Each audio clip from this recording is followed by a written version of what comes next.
እንዳልኳችሁ ነው። እኔ በህይወቴ ብሩኬን ማጣት ፈልጌ አላቅም። በህይወቴ ውስጥ ማጣት ከማልፈልጋቸው ሰዎች አንዱ እሱ ነው። ግን በቃ አለ አይደለ አሁን ላይ የተፈጠረው ነገር አላቅም እና እሺ ይሄ ቤት አሁን ከዚህ በኋላ እሺ ቤቱ ተሰራ፣ ቤቱ በእኔ ስም አደረገው የኔ ሆነ ምናምን። ከዛስ እሱን እያስታወስኩበት እዚህ ቤት ውስጥ ልኖር ነው ወይስ አላቅም።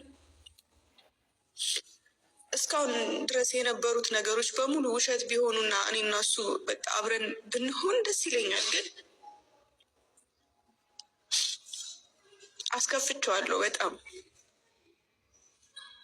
ግን ደግሞ እኔም ሴት ልጅ ነኝ። መሆን ያለበትን ነገር ነው ያደረግኩት። ለወደፊት ስል ለነገ ስል ነው ሁሉንም ነገር ያደረግኩት። በቃ በእኔ እንዲደርስ የማልፈልገውን ነገር ነው በቃ እዩም ላይ እንዲደርስ ስላልፈለግኩኝ እውነት